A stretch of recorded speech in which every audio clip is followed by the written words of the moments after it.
Assalamualaikum warahmatullahi wabarakatuh. Untuk pembelajaran Quran hadis kelas 5 hari ini, kita akan memasuki bab baru tentang wakaf dan wasol. Untuk minggu ini kita akan bahas tentang wakaf. Mari kita simak materi berikut ini. Kita akan melihat pengertian dari wakaf. Pengertian secara bahasa, wakaf adalah berhenti. Sedangkan pengertian menurut istilah, wakaf adalah memberhentikan bacaan Al-Quran untuk mengambil nafas sejenak atau langsung menghentikan bacaan Al-Quran. Nah, wakaf ini terdiri dari dua macam. Yang pertama, wakaf ittirori, yaitu menghentikan bacaan yang belum sempurna ketika dalam keadaan terpaksa, baik karena kehabisan napas, karena lupa, karena bersin, batuk, dan sebagainya. Jadi, berhentinya tidak sempurna, tidak sampai akhir kalimat. Sedangkan yang kedua ada wakaf ikhtiyari, disebut juga wakaf ijtihadi, yaitu seseorang pembaca Al-Quran sesuai pilihan dirinya karena pemahamannya atas kaidah bahasa Arab sebagai bahasa Al-Quran. Jadi, pada wakaf ikhtiyari, berhentinya sempurna, sedangkan ittirori bacaannya tidak sempurna. Ikhtiyari berhentinya pada tanda wakaf ataupun pada akhir kalimat. Nah, dalam membaca Al-Quran ada tanda-tanda wakaf yang biasa kita jumpai. Ada beberapa. Yang pertama kita akan lihat tanda seperti ini. Namanya adalah mustahab.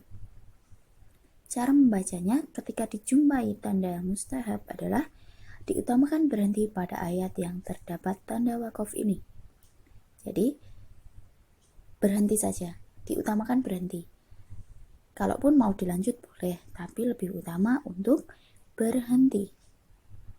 Nah, tanda wakaf yang kedua yaitu seperti ini. Berbeda ya. Berbeda dengan yang sebelumnya. Yang pertama ini ada huruf ko dan fa. Yang kedua ada huruf ko, la, dan ya. Namanya adalah waqfu aula. Cara membacanya, ketika bertemu dengan tanda waqfu aula, diutamakan berhenti pada ayat yang terdapat tanda wakaf ini.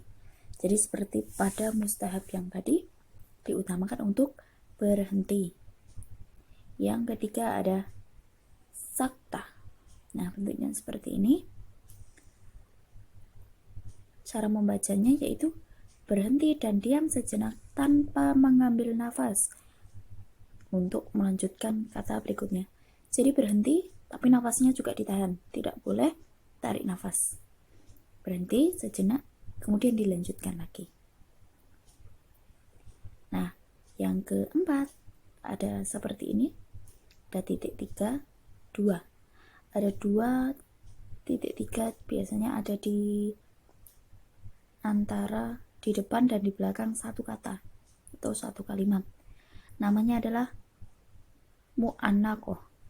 Mu'annakoh cara membacanya adalah berhenti pada salah satu tanda wakaf. Boleh berhenti pada tanda wakaf pertama ataupun tanda wakaf kedua. Tetapi tidak boleh berhenti di keduanya. Jadi dipilih salah satu. Oh, kayaknya nafasnya nggak cukup kalau sampai tanda wakaf yang kedua. Berarti boleh berhenti di tanda wakaf yang pertama. Kemudian yang selanjutnya ada murokas. Tandanya seperti huruf so. Cara membacanya, boleh berhenti pada ayat yang terdapat tanda murokas karena kehabisan nafas, tetapi diutamakan untuk bersambung. Jadi kalau sekiranya nafasnya masih cukup, lanjutkan saja. Tapi ketika bertemu dengan tanda ini, kok kayaknya nafasnya sudah tidak kuat nih, maka boleh berhenti.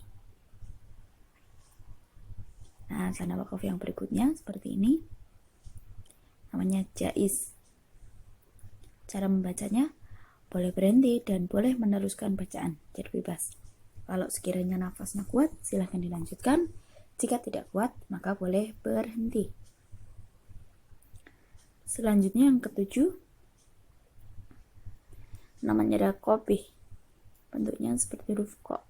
Cara membacanya, diutamakan diteruskan pada ayat yang terdapat tanda wakaf ini. Diutamakan diteruskan artinya boleh berhenti, tapi lebih utama, lebih bagus untuk diteruskan.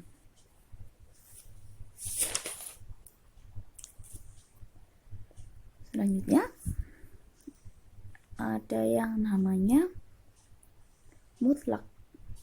Cara membacanya, diutamakan berhenti pada ayat yang terdapat tanda wakaf ini. Jadi silakan berhenti ketika bertemu tanda wakaf mutlak. Selanjutnya, ada yang disebut dengan lazim. Cara membacanya harus berhenti pada ayat yang terdapat tanda wakaf ini. Jadi ketika ada ketemu mim kecil di atas, itu namanya lazim dan harus berhenti. Kemudian selanjutnya ada mujawwas. Cara membacanya, diutamakan meneruskan bacaan pada ayat yang terdapat tanda wakaf ini. Nah, minggu depan kita akan belajar tentang cara mewakafkan dan contoh tanda wakaf. Jadi ketika ada bacaan lalu ada tanda wakaf dari ke-10 tanda wakaf yang sudah kita pelajari tadi, seperti apa harus membacanya? Nah, kita akan belajar di minggu depan. Nah, untuk hari ini cukup sekian saja.